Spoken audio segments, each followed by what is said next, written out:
Sí, la, la idea de grabar un disco de manera más o menos académica, leyendo un texto tras otro, con esa sensación de cosa muerta que dan los discos de escritores, no me gusta demasiado. En el fondo, siempre es más interesante escuchar a un escritor si lo entrevistan en la radio, en la medida en que las pausas, las equivocaciones, su respiración, todo eso es una cosa mucho más viva, una presencia más convincente.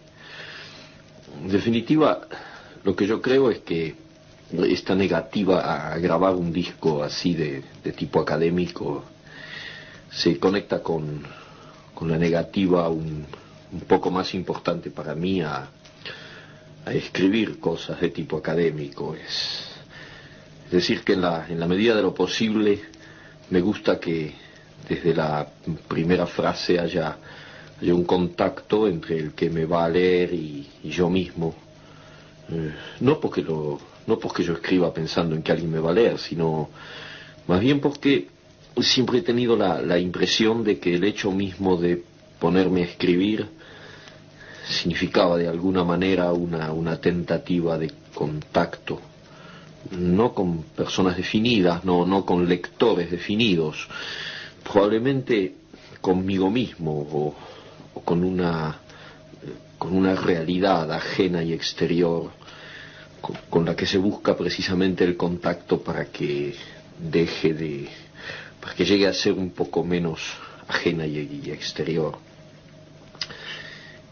La verdad es que tengo muchos discos grabados por poetas y novelistas y siempre me ha molestado eso de sentir que un señor lo sientan en una silla, en un estudio de grabación y él ha preparado ya determinados textos y hay un gran silencio y luego sale una voz así como de la nada, una voz que parece ya muerta y del otro lado habrá un día un señor que comprará el disco y lo escuchará en su casa y será un poco también como si él estuviera muerto cuando lo escucha.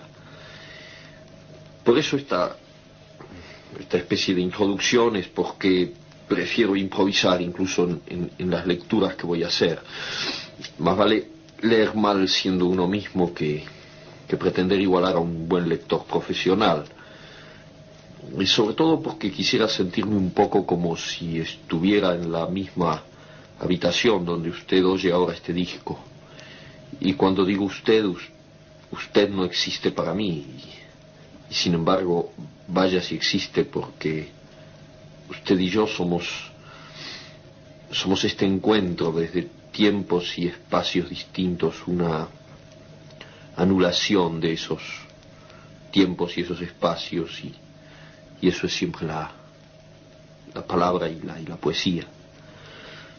Digamos entonces que estamos juntos y yo tengo unos cuantos papeles y voy a leer algunos como vayan saliendo. Textos cortos, porque los largos a los 5 minutos de lectura, como desgraciadamente hemos perdido casi por completo el sentimiento oral de la literatura. Los discos de los escritores se empiezan a escuchar con gran atención y respeto y nadie hace ruido al revolver el azúcar del café, pero al cabo de 4 o 5 minutos ese interés decae, primero porque uno casi nunca está solo cuando escucha esos discos, no es como cuando se lee un libro. Entonces hay una impaciencia progresiva que va ganando el ánimo y al final es bastante frecuente que todo el mundo se ponga a hablar, cosa que no me parece nada mal porque es bastante injusto que sea yo el único que hable si ustedes son 5 o 6 o incluso solamente uno, pero en fin. De todas maneras, puesto que no estoy físicamente con ustedes para tomar ese café o ese trago o fumar esos cigarrillos, es mejor que les lea textos cortos y lo más variados posible. Por ejemplo, este cuento muy breve que se llama Continuidad de los parques. Había empezado a leer la novela unos días antes. La abandonó por negocios urgentes. Volvió a abrirla cuando regresaba en tren a la finca. Se dejaba interesar lentamente por la trama, por el dibujo de los personajes. Esa tarde, después de escribir una carta a su apoderado y discutir con el mayordomo una cuestión de aparcerías, volvió al libro en la tranquilidad del estudio que miraba hacia el Parque de los Robles. Arrellanado en su sillón favorito, de espaldas a la puerta que lo hubiera molestado como una irritante posibilidad de intrusiones, dejó que su mano izquierda acariciara una y otra vez el terciopelo verde y se puso a leer los últimos capítulos. Su memoria retenía sin esfuerzo los nombres y las imágenes de los protagonistas. La ilusión novelesca lo ganó casi enseguida. Gozaba del placer casi perverso de irse desgajando línea a línea de lo que los rodeaba y sentir a la vez que su cabeza descansaba cómodamente en el terciopelo del alto respaldo, que los cigarrillos seguían al alcance de la mano, que más allá de los ventanales danzaba el aire del atardecer bajo los robles.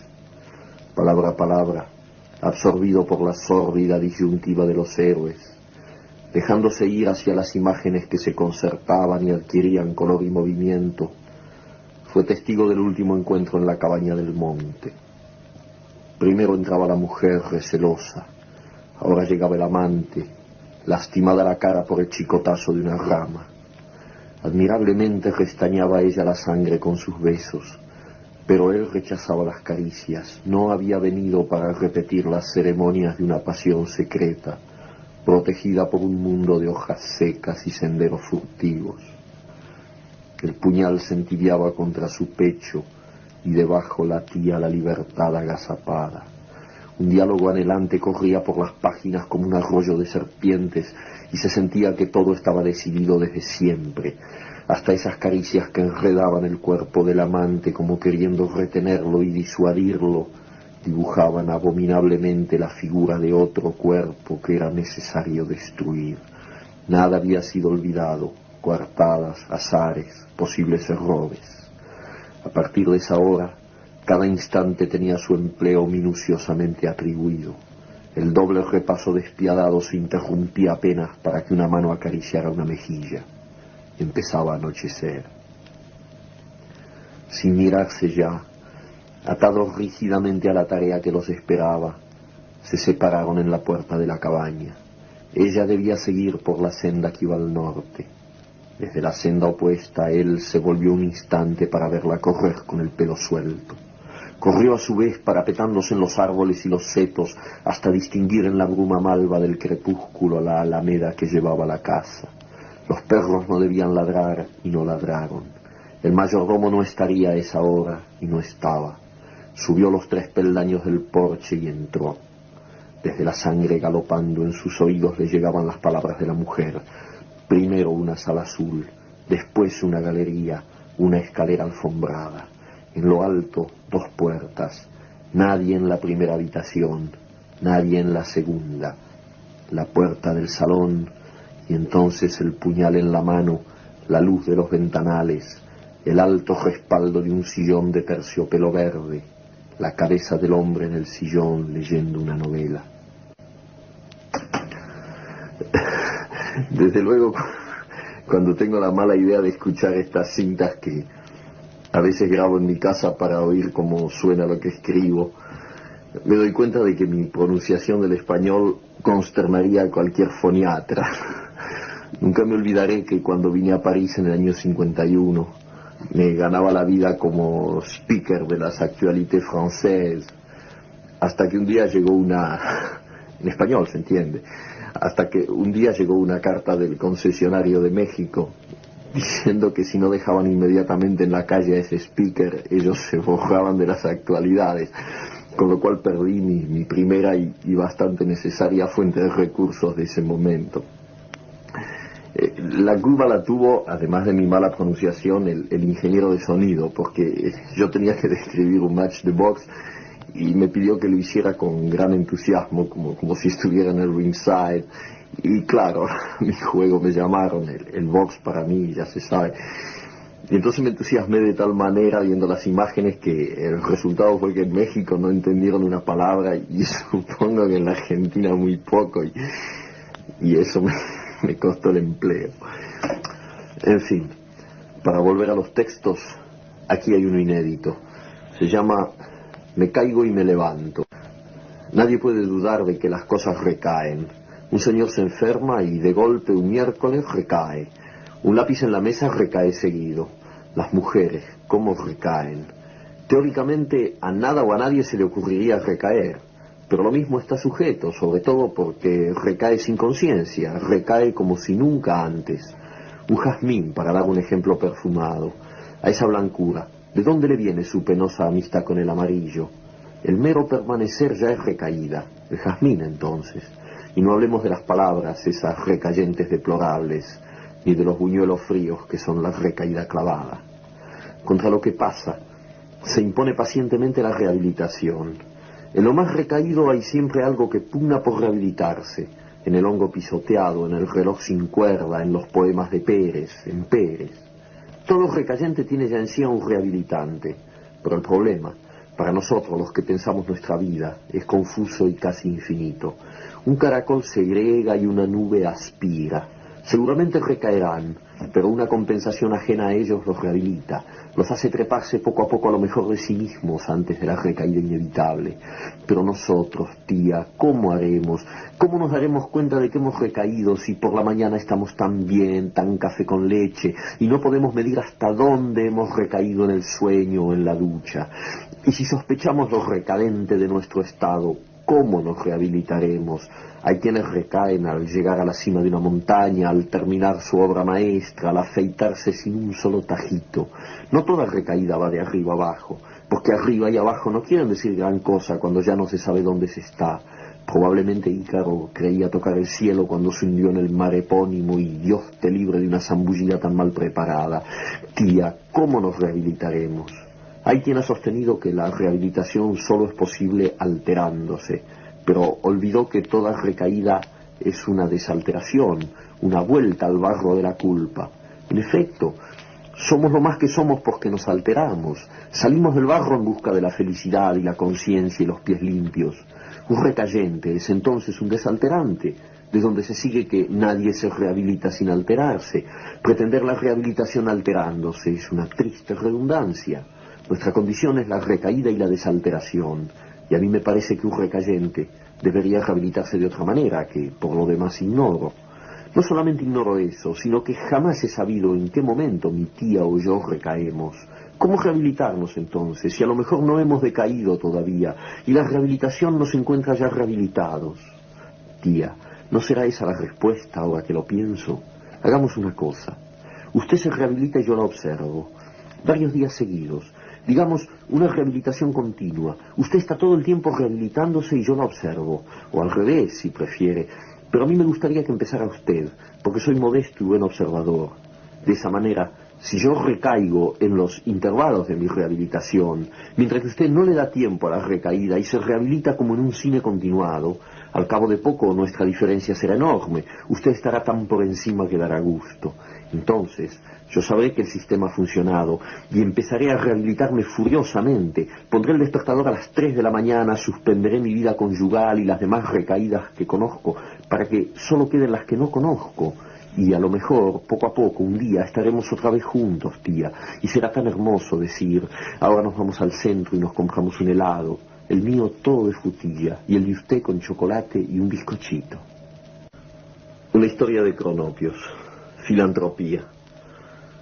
Los famas son capaces de gestos de una gran generosidad, como por ejemplo cuando este fama encuentra a una pobre Esperanza caída al pie de un cocotero y, alzándola en su automóvil, la lleva a su casa y se ocupa de nutrirla y ofrecerle esparcimiento hasta que la Esperanza tiene fuerza y se atreve a subir otra vez al cocotero.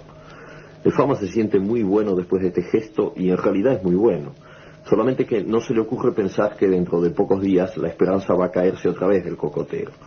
Entonces, mientras la Esperanza está de nuevo caída al pie del cocotero, este fama, en su club, se siente muy bueno y piensa en la forma en que ayudó a la pobre Esperanza cuando la encontró caída. Los cronopios no son generosos por principio. Pasan al lado de las cosas más conmovedoras como ser una pobre esperanza que no sabe atarse el zapato y gime sentada en el cordón de la vereda. Estos cronopios ni miran a la esperanza, ocupadísimos en seguir con la vista una baba del diablo. Con seres así no se puede practicar coherentemente la beneficencia. Por eso, en las sociedades filantrópicas las autoridades son todas famas y la bibliotecaria es una esperanza. Desde sus puestos, los famas ayudan muchísimo a los cronopios que se nefregan. Aquí hay un texto sobre esa familia un tanto especial que vive en la calle Humboldt. Correos y telecomunicaciones. Una vez que un pariente de lo más lejano llegó a ministro, nos arreglamos para que nombrase a buena parte de la familia en la sucursal de correos de la calle Serrano. Duró poco, eso sí. De los 3 días que estuvimos, 2 los pasamos atendiendo al público con una celeridad extraordinaria que nos valió la sorprendida visita de un inspector del Correo Central y un suelto laudatorio en La Razón.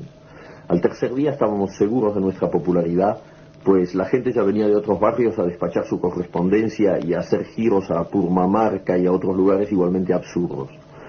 Entonces mi tío el mayor dio piedra libre y la familia empezó a atender con arreglo a sus principios y predilecciones. En la ventanilla de franqueo, mi hermana la segunda obsequiaba un globo de colores a cada comprador de estampillas. La primera en recibir su globo fue una señora gorda que se quedó como clavada con el globo en la mano y la estampilla de un peso ya humedecida que se le iba enroscando poco a poco en el dedo. Un joven melenudo se negó de plano a recibir su globo, y mi hermana lo amonestó severamente, mientras en la cola de la ventanilla empezaban a suscitarse opiniones encontradas. Al lado, varios provincianos empeñados en girar insensatamente parte de sus salarios a los familiares lejanos, recibían con algún asombro vasitos de grapa y de cuando en cuando una empanada de carne. Todo esto a cargo de mi padre, que además les recitaba a gritos los mejores consejos del viejo Vizcacha. Entretanto, mis hermanos, a cargo de la ventanilla de encomiendas, las untaban con alquitrán y las metían en un balde lleno de plumas. Luego las presentaban al estupefacto expedidor y le hacían notar con cuánta alegría se habían recibido los paquetes así mejorados. Sin piolín a la vista, decían, sin el lacre tan vulgar, y con el nombre del destinatario que parece que va metido debajo del ala de un cisne, fíjese. No todos se mostraban encantados, hay que ser sincero. Cuando los mirones y la policía invadieron el local, mi madre cerró el acto de la manera más hermosa, haciendo volar sobre el público una multitud de flechitas de colores fabricadas con los formularios de los telegramas, giros y cartas certificadas. Cantamos el himno nacional y nos retiramos en buen orden. Vi llorar a una nena que había quedado tercera en la cola de franqueo y sabía que ya era tarde para que le dieran un globo.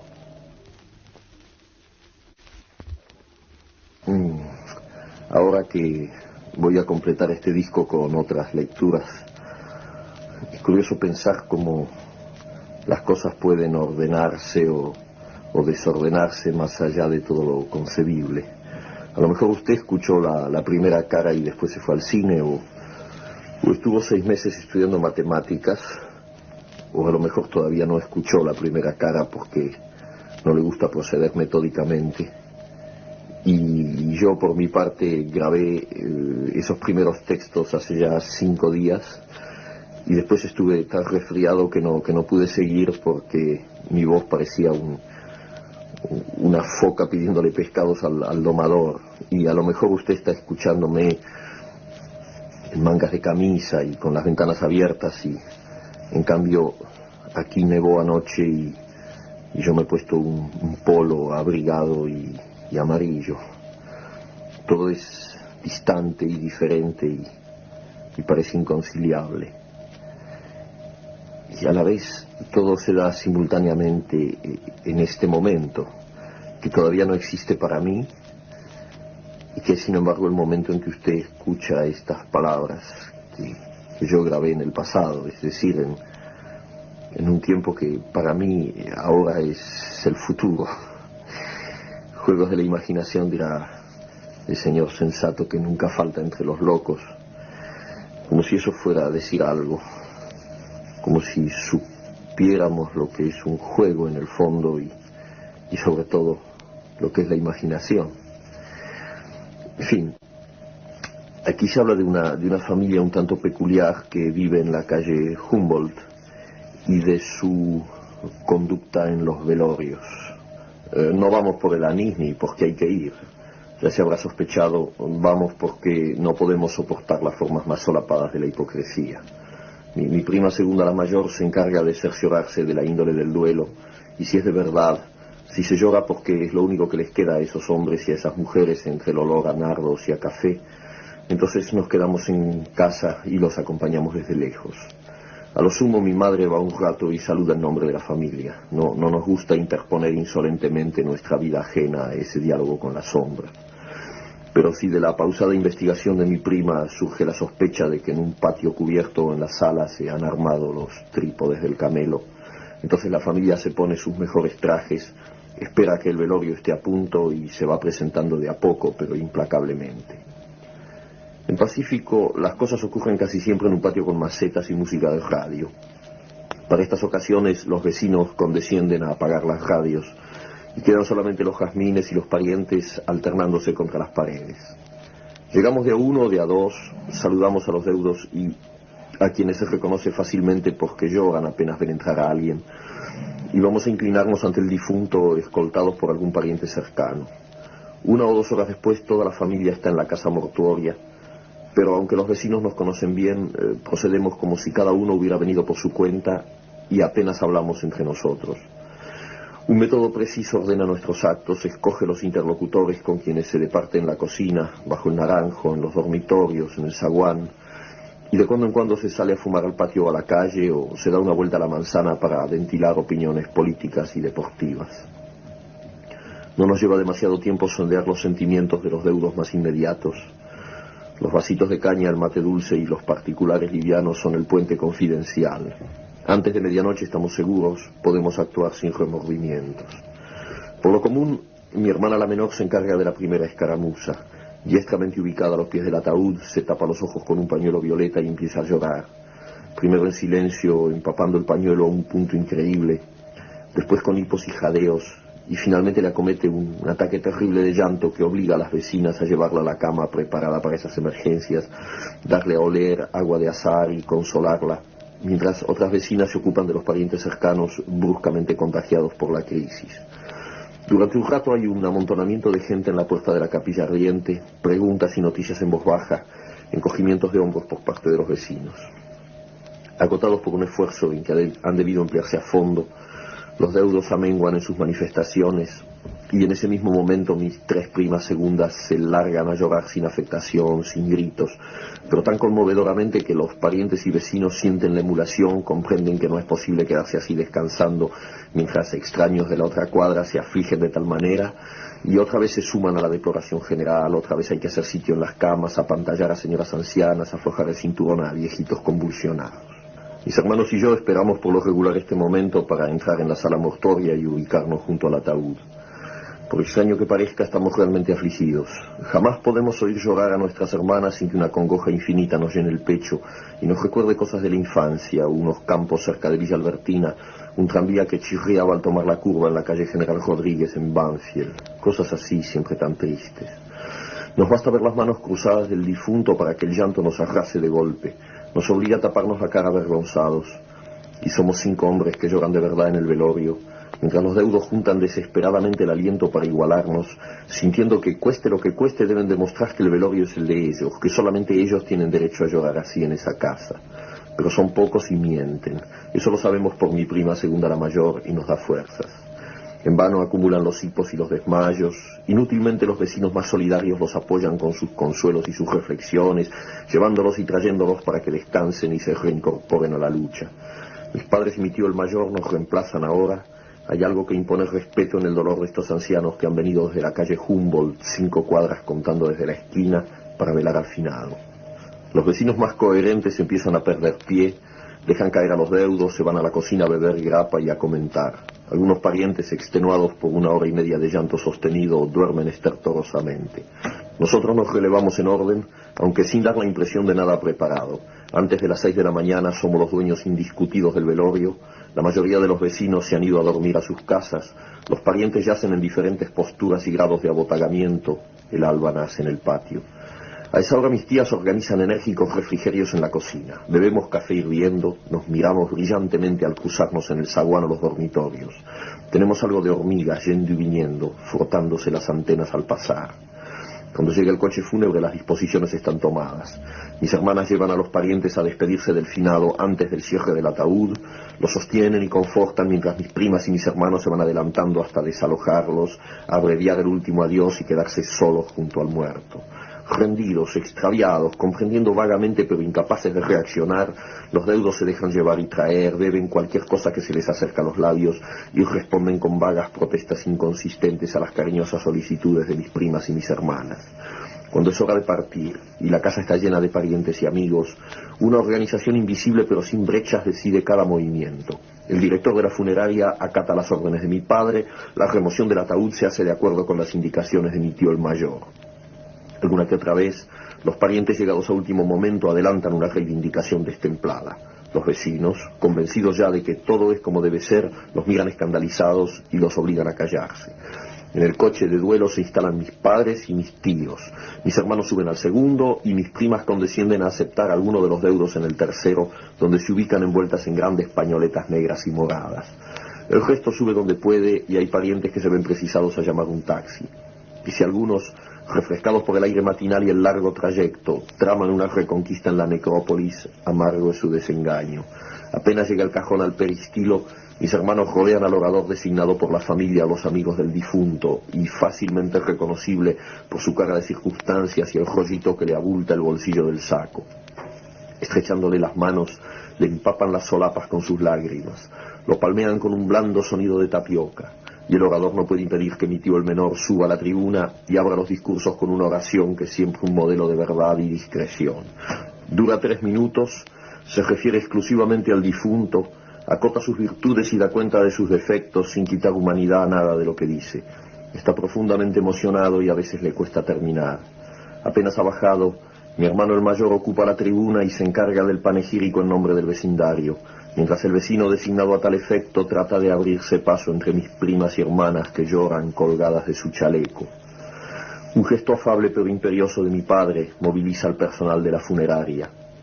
Dulcemente empieza a rodar el catafalco y los oradores oficiales se quedan al pie de la tribuna mirándose y estrujando los discursos en sus manos húmedas.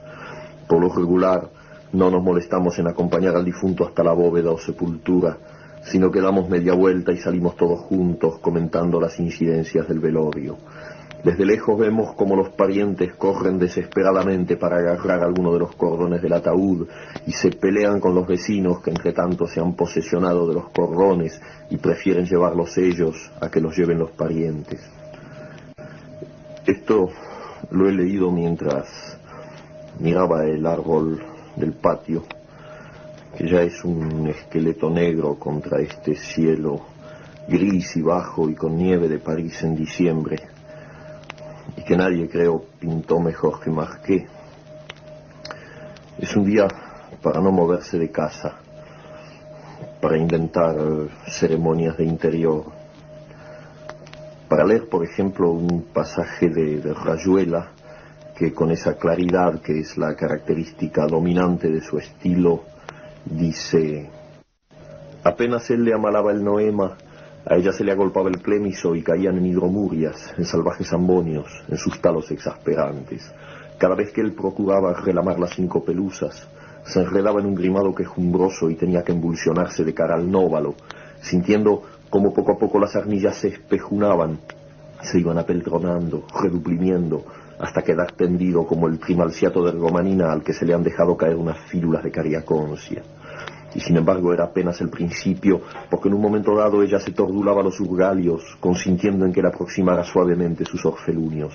Apenas se entreplumaban, algo como un ulucordio los encrestoriaba, los extrayuxtaba y paramovía. De pronto era el clinón, la esterfurosa convulcante de las mátricas, la jadeollante embocaplumia del orgumio, los espoemios del merpasmo en una sobreomítica gopausa. Evoé, evoé. Volposados en la cresta del Mugello se sentían Valparamar, Perlinos y Márulos, temblaba el troc, se vencían las marioplumas, y todo se resolviraba en un profundo pínice, en niolamas de argu tendidas gasas, en cariñas casi crueles que los ordopenaban hasta el límite de las gunfias. Y como no ha querido salir el sol, y afuera todo sigue opaco y apenado como un tema de Lester Young, que siempre habla de alguna manera de la muerte, Puedo también leer una carta que hay en Rayuela y que fue escrita así como la voy a leer, como un mate ya lavado, un disco muy viejo, como la nieve que llena el patio, cosas así. Bebé Rocamadour, bebé, bebé, Rocamadour. Rocamadour, ya sé que es como un espejo.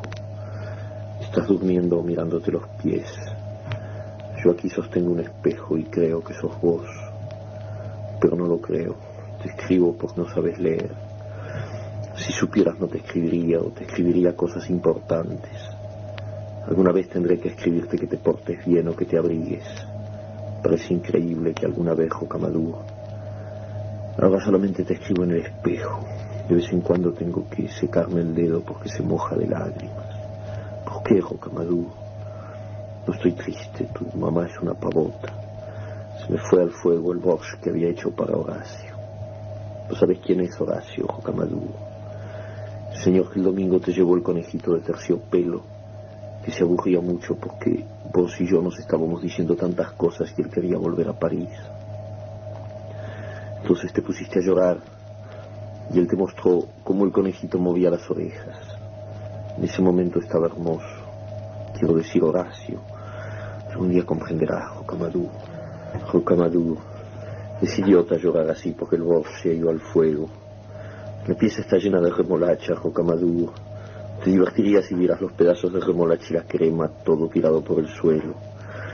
Menos mal que cuando venga Horacio ya habré limpiado. Pero primero tenía que escribirte. Llorar así es tan tonto. Las cacerolas se ponen blandas. Se ven como halos en los vidrios de la ventana. Y ya no se oye cantar a la chica del piso de arriba, que canta todo el día. Les amants du Havre. Cuando estemos juntos te lo cantaré, verás.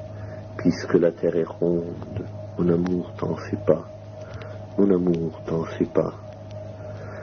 Horacio la silba de noche cuando escribe o dibuja. A ti te gustaría, Rocamadour. A vos te gustaría. Horacio se pone furioso porque me gusta hablar de tú como Perico. Pero en el Uruguay es distinto. Perico es el señor que no te llevó nada el otro día, pero que hablaba tanto de los niños y la alimentación. Sabe muchas cosas. Un día le tendrás mucho respeto, Rocamadour, y serás un tonto si le tienes respeto. Si le tenés respeto, Rocamadour. Rocamadour, Madame Irene no está contenta de que seas tan lindo, tan alegre, tan llorón y gritón y meón. Ella dice que todo está muy bien y que eres un niño encantador. Pero mientras habla esconde las manos en los bolsillos del delantal como hacen algunos animales malignos, Rocamadour, y eso me da miedo. Cuando se lo dije a Horacio se reía mucho, pero no se da cuenta de que yo lo siento y que aunque no haya ningún animal maligno que esconde las manos, yo siento. No sé lo que siento, no lo puedo explicar. Rocamadour, si en tus ojitos pudiera leer lo que te ha pasado en estos 15 días, momento por momento. Me parece que voy a buscar otra nourrice. Aunque Horacio se ponga furioso y diga, pero a ti no te interesa lo que él dice de mí. Otra nourrice que hable menos. No importa si dice que eres malo o que lloras de noche o que no quieres comer. No importa si cuando me lo dice yo siento que no es maligna, que me está diciendo algo que no puede dañarte. Todo es tan raro, Rocamadour. Por ejemplo, me gusta decir tu nombre y escribirlo. Cada vez me parece que te toco la punta de la nariz y que te reís. En cambio, Madame Irene no te llama nunca por tu nombre, dice l'enfant. Fíjate, ni siquiera dice le gosse. Dice l'enfant, es como si se pusiera guantes de goma para hablar. A lo mejor los tiene puestos. Y por eso mete las manos en los bolsillos y dice que sos tan bueno y tan bonito. Hay una cosa que se llama tiempo, Rocamadour. Es como un bicho que anda y anda. No te puedo explicar porque eres tan chico, pero quiero decir que Horacio llegará enseguida. ¿Le dejo leer mi carta para que él también te diga alguna cosa? No, yo tampoco querría que nadie leyera una carta que es solamente para mí. Un gran secreto entre los dos, Rocamadour. Ya no lloro más, estoy contenta, pero es tan difícil entender las cosas. Necesito tanto tiempo para entender un poco eso que Horacio y los otros entienden enseguida. Pero ellos que todo lo entienden tan bien, no te pueden entender a ti, a mí. No entienden que yo no puedo tenerte conmigo, darte de comer y cambiarte los pañales, hacerte dormir o jugar. No entienden y en realidad no les importa. Y a mí que tanto me importa, solamente sé que no te puedo tener conmigo, que es malo para los dos, que tengo que estar sola con Horacio, vivir con Horacio, quién sabe hasta cuándo, ayudándolo a buscar lo que él busca y que también tú buscarás, Jocamaduro, porque serás un hombre y también buscarás como un gran tonto. Es así, Jocamaduro, en París somos como hongos, crecemos en los pasamanos de las escaleras, en piezas oscuras donde huele a cebo, donde la gente hace todo el tiempo el amor y después fríe huevos y pone discos de Vivaldi, enciende los cigarrillos y habla como Horacio y Gregorovius y Wong y yo, Jocamaduro, y como Perico y Ronald y Babs. Todos hacemos el amor y frimos huevos y fumamos. Ah, no puedes saber todo lo que fumamos, todo lo que hacemos el amor, parados, acostados, de rodillas, con las manos, con las bocas, llorando, cantando, y afuera hay de todo. Las ventanas dan al aire y eso empieza con un gorrión o una gotera. Llueve muchísimo aquí, Jocamaduro, mucho más que en el campo, y las cosas se rumbran, las canaletas, las patas de las palomas, los alambres con que Horacio fabrica esculturas. Casi no tenemos ropa, nos arreglamos con tan poco, un buen abrigo, unos zapatos en los que no entre el agua. Somos muy sucios, todo el mundo es muy sucio y hermoso en París, Jocamaduro. Las camas huelen a noche y a sueño pesado, debajo hay pelusas y libros. Horacio se duerme y el libro va a parar abajo de la cama. Hay peleas terribles porque los libros no aparecen y Horacio cree que se los ha robado Zip. Hasta que un día aparecen y nos reímos y casi no hay sitio para poner nada, ni siquiera otro par de zapatos, Jocamaduro. Para poner una palangana en el suelo hay que sacar el tocadiscos, pero ¿dónde ponerlo si la mesa está llena de libros? Yo no te podría tener aquí, aunque seas tan pequeño no cabrías en ninguna parte, te golpearías contra las paredes. Cuando pienso en eso me pongo a llorar. Horacio no entiende, cree que soy mala, que hago mal en no traerte. Aunque sé que no te aguantaría mucho tiempo. Nadie se aguanta aquí mucho tiempo, ni siquiera tú y yo. Hay que vivir combatiéndose, es la ley, la única manera que vale la pena, pero duele, Jocamaduro, y es sucio y amargo. A ti no te gustaría, tú que ves a veces los corderitos en el campo, o que oyes los pájaros parados en la veleta de la casa. Horacio me trata de sentimental, me trata de materialista, me trata de todo porque no te traigo, porque quiero traerte, porque renuncio, porque quiero ir a verte, porque de golpe comprendo que no puedo ir, porque soy capaz de caminar una hora bajo el agua si en algún barrio que no conozco pasan Potemkin y hay que verlo aunque se caiga el mundo, Jocamaduro, porque el mundo ya no importa si uno no tiene fuerzas para seguir eligiendo algo verdadero.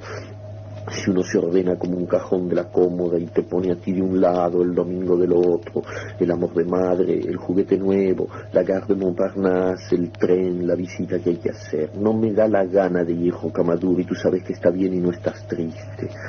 Horacio tiene razón, no me importa nada de ti a veces. Y creo que eso me lo agradecerás un día cuando comprendas, cuando veas que valía la pena que yo fuera como soy. Pero yo hago lo mismo, Jocamaduro, y te escribo esta carta porque no sé, porque a lo mejor me equivoco, porque a lo mejor soy mala o estoy enferma o un poco idiota, no mucho, un poco, pero eso es terrible. La sola idea me da cólicos, tengo completamente metidos para adentro los dedos de los pies, voy a reventar los zapatos y no me los saco. Te quiero tanto, Jocamaduro, bebé Jocamaduro, dientecito de ajo, te quiero tanto, nariz de azúcar, arbolito, caballito de juguete. Hermoso en París, Jocamaduro, las camas huelen a noche y a sueño pesado, debajo hay pelusas y libros, Horacio se duerme y el libro va a parar abajo de la cama. Hay peleas terribles porque los libros no aparecen y Horacio cree que se los ha robado Zip. Hasta que un día aparecen y nos reímos y casi no hay sitio para poner nada, ni siquiera otro par de zapatos, Jocamaduro. Para poner una palangana en el suelo hay que sacar el tocadiscos, pero ¿dónde ponerlo si la mesa está llena de libros? Yo no te podría tener aquí, aunque seas tan pequeño no cabrías en ninguna parte, te golpearías contra las paredes. Cuando pienso en eso me pongo a llorar. Horacio no entiende, cree que soy mala, que hago mal en no traerte. Aunque sé que no te aguantaría mucho tiempo. Nadie se aguanta aquí mucho tiempo, ni siquiera tú y yo. Hay que vivir combatiéndose, es la ley, la única manera que vale la pena, pero duele, Jocamaduro, y es sucio y amargo. A ti no te gustaría, tú que ves a veces los corderitos en el campo, o que oyes los pájaros parados en la veleta de la casa. Horacio me trata de sentimental, me trata de materialista, me trata de todo porque no te traigo, porque quiero traerte, porque renuncio, porque quiero ir a verte, porque de golpe comprendo que no puedo ir, porque soy capaz de caminar 1 hora bajo el agua si en algún barrio que no conozco pasan Potemkin y hay que verlo aunque se caiga el mundo, Rocamadour. Porque el mundo ya no importa si uno no tiene fuerzas para seguir eligiendo algo verdadero. Si uno se ordena como un cajón de la cómoda y te pone a ti de un lado, el domingo del otro, el amor de madre, el juguete nuevo, la gare de Montparnasse, el tren, la visita que hay que hacer. No me da la gana de ir, Rocamadour, y tú sabes que está bien y no estás triste. Horacio tiene razón, no me importa nada de ti a veces. Y creo que eso me lo agradecerás un día cuando comprendas, cuando veas que valía la pena que yo fuera como soy. Pero yo hago lo mismo, Rocamadour, y te escribo esta carta porque no sé, porque a lo mejor me equivoco, porque a lo mejor soy mala o estoy enferma o un poco idiota, no mucho, un poco, pero eso es terrible. La sola idea me da cólicos, tengo completamente metidos para adentro los dedos de los pies, voy a reventar los zapatos y no me los saco. Te quiero tanto, Rocamadour, bebé Rocamadour, dientecito de ajo, te quiero tanto, nariz de azúcar, rolito, caballito de juguete. Te quiero tanto, Rocamadour, bebé Rocamadour, dientecito de ajo. Te quiero tanto, nariz de azúcar, rolito, caballito de juguete.